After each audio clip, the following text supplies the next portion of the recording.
Alrighty then. If you can't hear me over the wind, then I'll just be doing voiceover. This is the Port Clinton Lighthouse. And at first glance, you might think, oh, this is just a model of a lighthouse. But no, this is a recreation, or maybe the restoration of the actual lighthouse.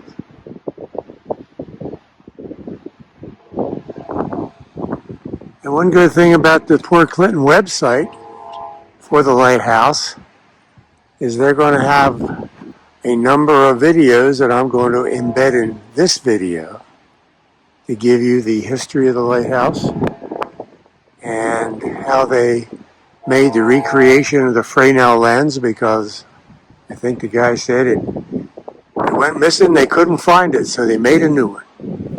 Apparently there's some company in, I think it's Florida, that actually does that. And I don't think it's cheap. So I won't talk too much, and I'll just let the Lighthouse organization do the talking for me.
Well, welcome to the Port Clinton Lighthouse Conservancy.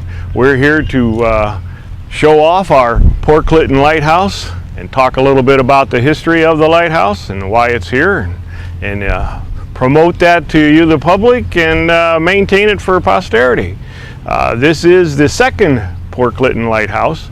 The first lighthouse was built just across the street to our south. It was made out of stone. Built back in the mid-1800s.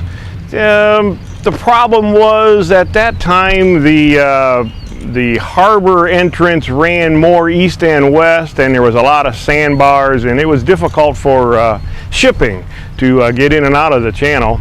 So the government decided that the lighthouse was no longer needed and tore it down. So for a number of years there was no lighthouse here. And sometimes people ask, why did we have a lighthouse at all?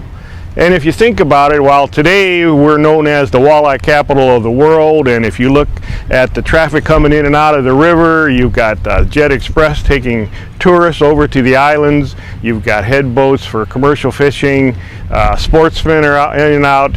But 200 years ago, this was quite a different location. If you'll remember your history, the War of 1812, Oliver Hazard Perry defeated the British just behind me off of the islands in Lake Erie, and with the defeat of the British fleet, that opened up the Great Lakes for westward expansion of the United States, increased the commerce in the area. So while at the time you had wooden cargo ships bringing cargo up and down the river, we were famous at the time for the Great Black Swamp, and the timber from that industry was ferried up and down this river out to ports in the Great Lakes. As as sailing ships turned into steam-powered vessels, we became known as an area for the excursion boats from Cleveland, Toledo, and Detroit to stop and visit. So once again, people started asking for another lighthouse to make it easier to find our harbor. At that time, the river was diverted. It no longer ran east and west, and it is in the position that you see it today. With that diversion, it made the harbor much easier to find, and we renewed the effort to have a lighthouse, and the United States government at that time finally did give us the second lighthouse, the one that you see behind me. During that time, Port Clinton was famous for boat building. Captain Duff in 1873 built the very first wooden sailing ship designed to sail on the oceans coming out of the Great Lakes. Up until that time, most boats were of a shallow draft for the Great Lake sailing. That boat, the C.B. Benson, made several successful voyages to South America and back before it was lost in a storm at the eastern end of Lake Erie by Buffalo. We're also famous here in Port Clinton for the Matthews Boat Company, and the Matthews Boat Company was successful as ships went from steam then to gasoline power, and the very first transatlantic voyage under gasoline power was a Matthews boat. It was a 32-foot Detroit, built right here in Port Clinton, and sailed to Russia under gasoline power. It was then given as a gift to the Tsar of Russia. Well, so the second lighthouse then was the one that you see right behind me. It's what they call a pepper pot lighthouse. We do believe that this is the last remaining wooden timber framed lighthouse on the Great Lakes, on the United States side of the Great Lakes. We're not 100% sure what's in Canada still. This lighthouse was put into position on the western pier here at the river entrance. If you look out there today, you can still see the original piers and stairs that led to it. This is the original lighthouse. It was removed from service by the United States Coast Guard and scheduled to be destroyed in the 1950s. The gentleman who had the contract to destroy it was given 5 gallons of kerosene and told to burn it.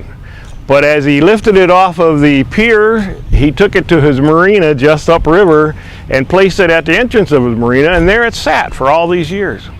In 2012, the Lighthouse Conservancy was created, and we picked up this lighthouse, took it to a storage unit, and began the reconstruction.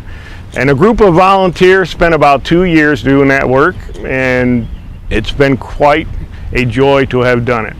So if you'd like, we could take a walk up to the lighthouse and we'll actually take a look inside.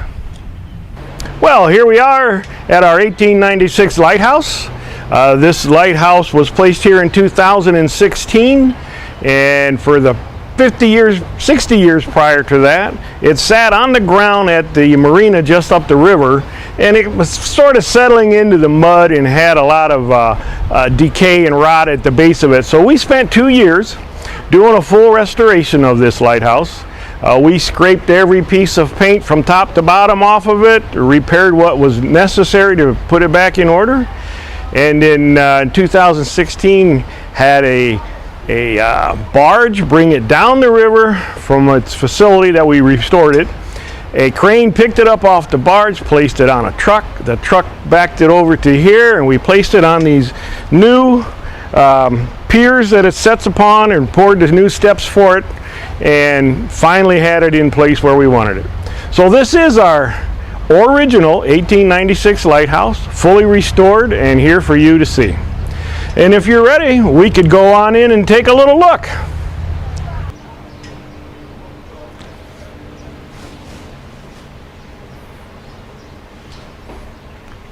Please, come on in, and welcome to the inside of our Port Clinton Lighthouse.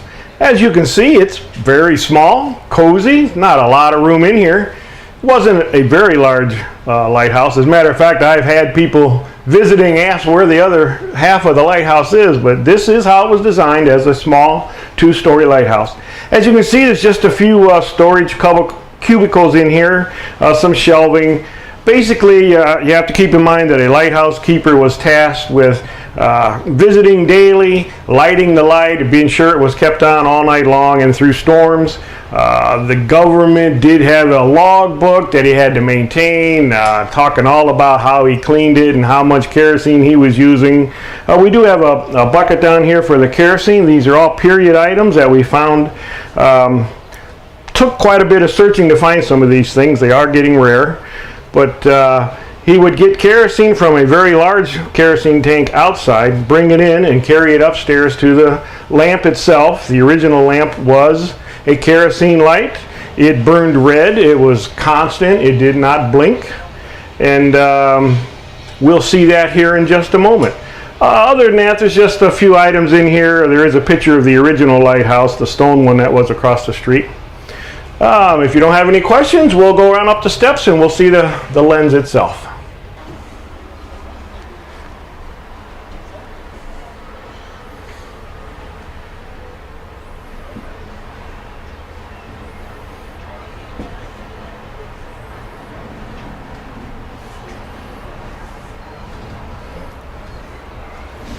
Okay, well, welcome to the top of the lighthouse.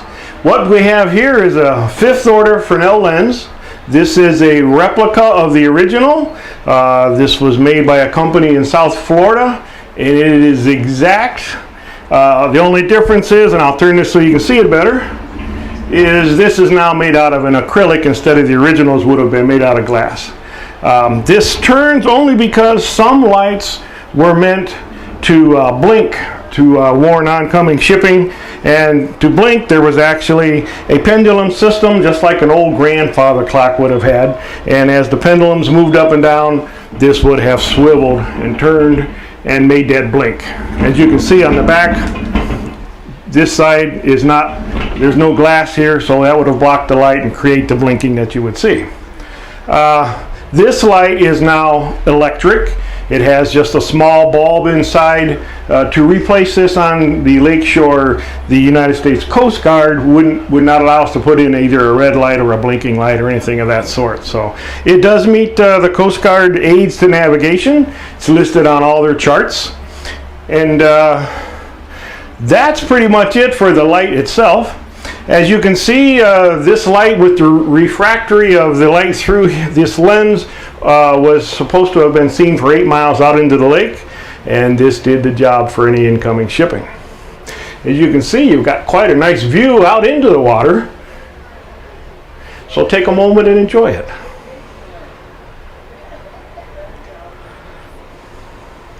Alright, as I said, this originally was a kerosene light. The lighthouse keeper would have tended to the light itself here. You can see these 2 doors swing open just so that he can reach to it. The kerosene lantern, being that it was a flame, needed to be vented. So if you look straight up at the ceiling, you'll see that this is all made out of tin, and there's a special cover here for the fumes to come up and the gases would go out, and there's a very large vent ball on top that you'll see from outside. As any combustion, you need an intake of air to feed it. So if you look down here in the walls, we have these, there are 4 vents in here, and he would just loosen them up and he could spin these around to open and close them just like you do a wood stove at home. And that's how he controlled the venting and the fire in the kerosene lantern. As I stated earlier down below, we have been trying to find some artifacts to go along with it. Here's an example of an oil lamp from the period that the keeper would have used when he was doing his maintenance up here. Well, while we were researching the history for our lighthouse, we came across in the National Archives the actual blueprints for the boathouse that went along with it.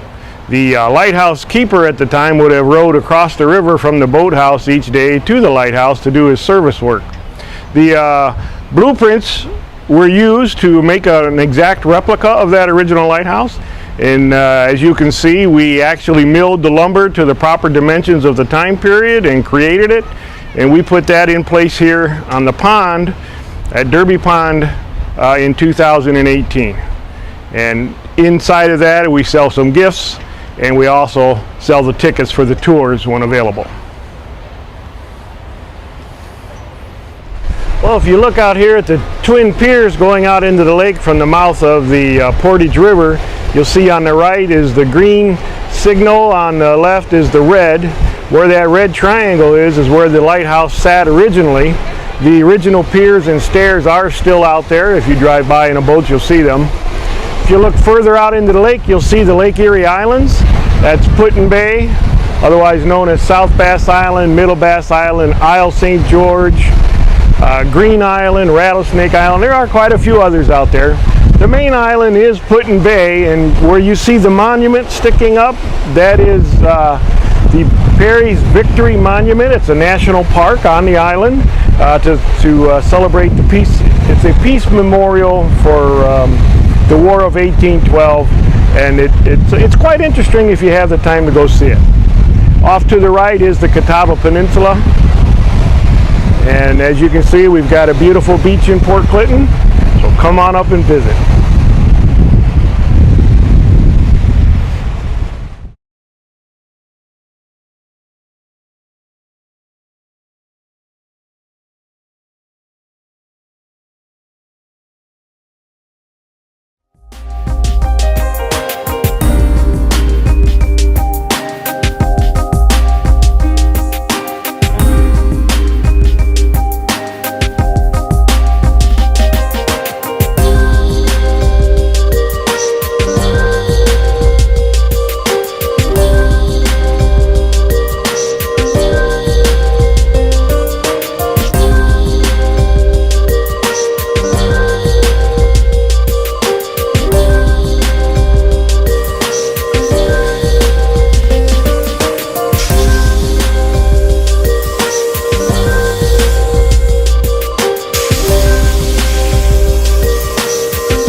I was sitting home one day and the telephone rang and Dr. Smothers says, "Hey, are you doing anything?" John called me up one day and said, "Brooke, I got something that I'd like you to do. Just scrape a door on the lighthouse." Started out asking me to scrape a couple pieces of wood, get the old 100-year-old paint off of it. So I worked on the door and I got ready to leave. John said, "There's another door." Actually, there's two doors. I think we've scraped every piece of paint, interior, exterior of this building, top to bottom. Well, that was 1,500 hours ago, and I'm still here. That's friends for you, and I've enjoyed every minute of it. It was put in place in 1896 on the west pier of the Portage River as a fixed red harbor light. It wasn't flashing or intermittent, it was fixed red. It's the second lighthouse we've had. The first one was built in 1833. It was a stone lighthouse. It was torn down because the river had been diverted, so it was really in the wrong place to be of use. When they redid the river route and redid the pier, they realized they needed a lighthouse of some sort. They built this one out of wood in 1896, placed it on the end of the west pier. In 1926, it was converted to electric. And then in 1951, the Coast Guard decommissioned it, and it was taken by Jeremy's Marina. We purchased the Jeremy Marina in 1985, and this was on the property at that time, and knew the story that it had been moved from the end of the pier and brought onto that property. Mr. Brandt, as part of his legacy, he wanted to see that the lighthouse was preserved. It had been sitting in the marina for 60-some years. A couple people came to us with an idea, and we started the conservancy, and it just grew from there. It's a wooden structure. We believe that it was reconstructed in a lighthouse depot, either in Detroit or Buffalo. We did have one instance where we were scraping paint off of the interior walls and we found a couple of names that had been written in by whomever built this building. It was interesting to go through the layers of paint and just see what color it was when it first started, and we had a primer coat. Then it went to green. Then I think it went to white, another white coat, and then it went to blue. So people will probably remember it as having blue trim, but originally in 1896 it was green. From top to bottom, I've had my hands on every little piece of it in some way or another. The quality of the construction that was put into this over 100 years ago, it's woodwork that I couldn't possibly match today. We have a passion for it. We recognize the quality of the workmanship. We're continually running into things we say, wow, look how they did that. Copper roof was taken off, new copper was put on. We made the railing around the outside of it about a foot taller, just for safety. At the base, it's 12 feet by 12 feet. It rises up until it's 8 by 8 at the top. It's roughly 26 feet to what they call the focal plane, which is where the light is shown. Just the fun of restoring something that is historical, that needed to be restored. Lighthouses are very popular, and they are. They're beautiful buildings. They need to be seen. So, and it's worth preserving. It's part of Port Clinton. Well, it's one of the only ones left on all of the Great Lakes that's a frame. It's called a pepper pot configuration. There's people out there that have checklists of lighthouses. Somewhere on a checklist is the Port Clinton Lighthouse. This is going to attract a whole stream of visitors, into the city, which is going to boost the local economy. Come to this area to see this lighthouse, and then while they're here, enjoy the benefits that Port Clinton has to offer. It's going to be the first step in revitalizing downtown Port Clinton. Port Clinton Lighthouse Conservancy has a Facebook page. There's information on there on how to contact us. We're going to be setting up a website in the near future. We hope to get a storefront set up close by, somewhere in the downtown area. Mr. Brand did something well for the city of Port Clinton. By donating this to the city, it's really his heritage that Port Clinton has this lighthouse sitting on the lakefront again. Every day when I drive down Perry Street and I look out to the lake and I see this lighthouse standing there, I'm just going to be filled with pride. The image of this lighthouse is on the city seal. It's very much an iconic structure for the city. And it is going to be so nice to have this lighthouse back in place to represent the city as it does on our logo. This group of guys that have worked on this have been amazing. I'm overwhelmed at the job they've done. I can imagine it looking just like this when it was put out there in 1896. Just one thing, keep the light shining. I'm looking forward to seeing it back on the lake where people can really see this thing and enjoy it.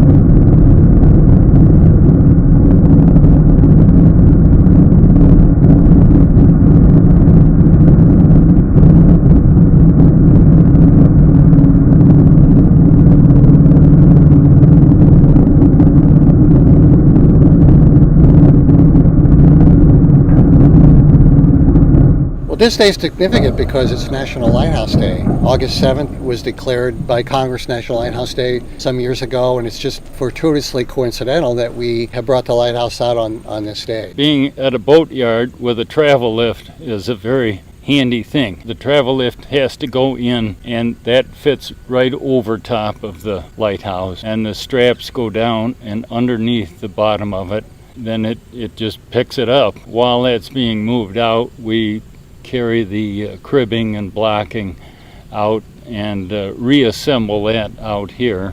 Bill Moon, who's been our fantastic engineer throughout this whole thing, came up with some boards that he carefully measured to go under the lighthouse that will allow the lift to pick it up.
What do you want?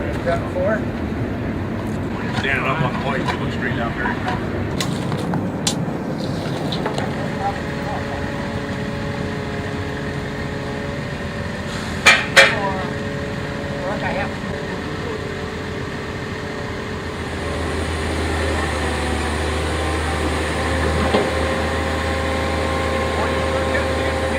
The whole operation took about an hour and a half. It went smoothly. It's just a wonderful day for everybody, a beautiful day today.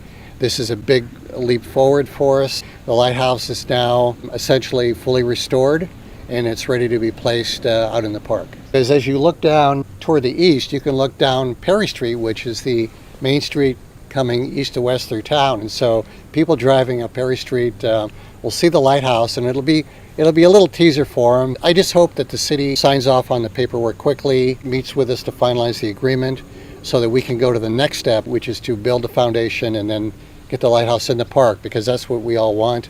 We want it to be in the park. It's going to be just wonderful for the city. I can't even put into words what this is going to mean for the city. I mean, it's such an icon, and to finally see it out there so visible and a wonderful attraction for the city, I think it's going to excite the whole town, and it's just a great feeling.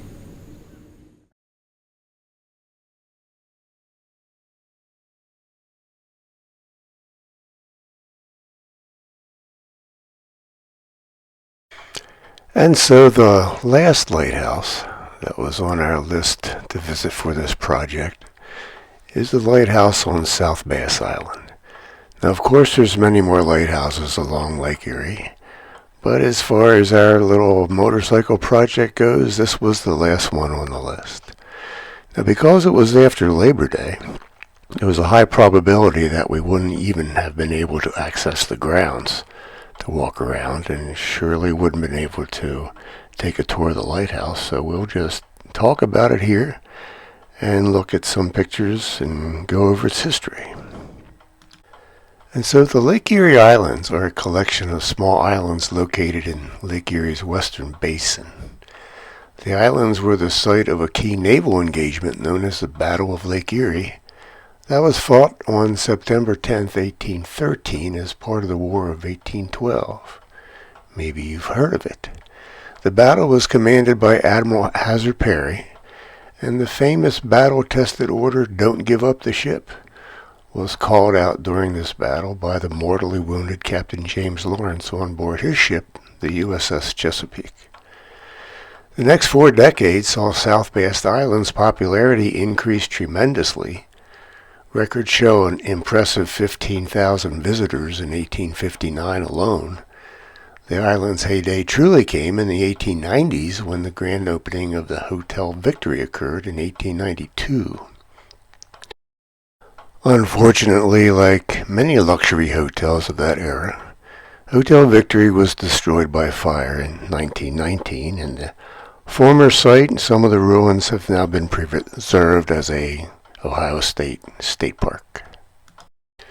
With the South Bass Passage now acting as a primary navigation route, not just for commercial vessels but for passenger and leisure boats as well, there was growing concern about the safety of the waterway. So, the United States Lighthouse Board requested $8,600 for a lighthouse on South Bass Island in 1890.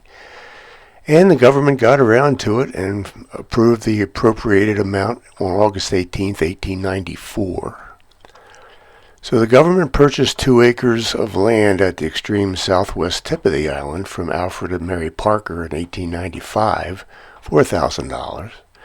A contract was made in 1896 for constructing the lighthouse, but the winning bidder failed to execute the required bond and the work had to be re-advertised. All the bids were received and it exceeded the available funds, so the work was performed by hired labor with materials purchased on the open market. Unlike the day's typical design of a large lighthouse with a small detached keeper's dwelling, the South Bass Island Lighthouse consisted of a large 2.5-story red brick dwelling with an attached 12-foot square tower.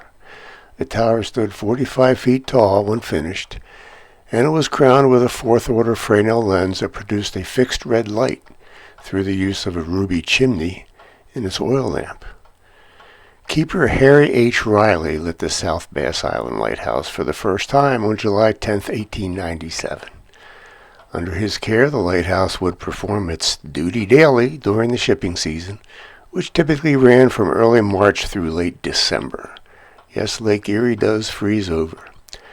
Riley's time on the island was cut short, however, when in September 1st, 1898, he was taken into custody by Sandusky police because of problems associated with his mental health. Riley passed away the following March at a state hospital, and Mrs. Riley took charge of the lighthouse during her husband's illness and after his death. Keeper Charles Duggan arrived at the lighthouse in 1908, and besides caring for the light, Keeper Duggan also cultivated 20 acres of land. A vineyard occupied 8 acres, and the rest was devoted to a peach orchard and general farming. In 1915, he helped a crew of 8 from a burning steam barge, Isabel Joyce, land at the station and then cared for them. Keeper Duggan fell to his death from a 45-foot cliff on the western end of the island in April 1925. 20-year-old Lyle Duggan cared for the light in place of his father until the following year, when the Green Island Lighthouse was automated, so its keeper, William Gordon, was transferred to the South Bass Island Lighthouse. The characteristic of the light of South Bass Island Lighthouse was changed at the opening of navigation in 1926, and it changed from alternating red and blue flashes from the steady red light. And that was the same as the former characteristic of the Green Island light. On September 7, 1929, the intensity of the light was greatly increased through the installation of electricity. The white flash went from 1,800 candle power to 32,000 candle power, while the red flash increased from 540 to 9,600 candle power. A total of 11 keepers served at the lighthouse, the last being Paul F. Bronchnow, who departed the island with 15 years of service at the station after the light was automated in September 26, 1962. Keeper Prochnow's lightkeeping career almost ended prematurely in 1959 when his Model A Ford fell through the ice near Green Island. Yes, when the lake freezes over, people go out there and drive around. Prochnow and his friend had to swim 30 feet to the surface from where the car ended up parked on the bottom of Lake Erie.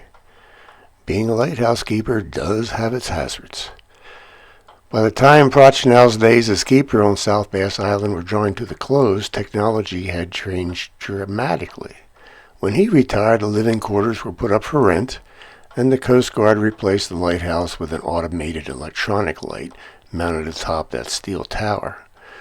With the automation, the Fresnel lens became a piece of the island's past and was saved, and it's placed in the Lake Erie Island Historic Museum, where it can still be viewed today out here on the island. Harry Johnson of Williston, Ohio, rented the lighthouse for 5 years at a rate of $66.50 per month, quite a little vacation home. And then in 1967, the Coast Guard turned the lighthouse over to the United States Department of Health, Education, and Welfare's Division of Surplus Property. So the Ohio State University, which had a laboratory on a nearby island, became interested in the property. In 1967, signed a 30-year quitclaim deed making them guardians of the property. And in 1997, when the deed expired, they became permanent owners of the property. And so in 1983, the National Oceanic and Atmospheric Association determined that this would also be a good location for a weather station. Once completed, the new $50,000 tower made it possible for the National Weather Service to receive satellite transmissions of weather conditions and statistics from the island, and the navigational light was moved to the new tower. And so the South Bass Island Lighthouse has been placed on the National Register of Historic Places in 1990, and the Coast Guard still retains ownership and maintains the new tower, and that's where we are today. So that brings us to the end of our series on the historic lighthouses along the south shore of Lake Erie. Hope you've enjoyed them. If you're part of our Friends and Family Network, you've seen the previous 2 years on DVD or Blu-ray disc. But we decided to move videos onto YouTube because some of our more elderly family members just can't remember how to use a DVD player. You know who you are. Don't think we'll bring the rest of the videos up to YouTube because the files are just so large and we just have such slow internet out here. So with that, we'll say hope you enjoyed the video. We'll continue to work on videos and post them on YouTube when we get a chance. Thanks for watching. Goodbye.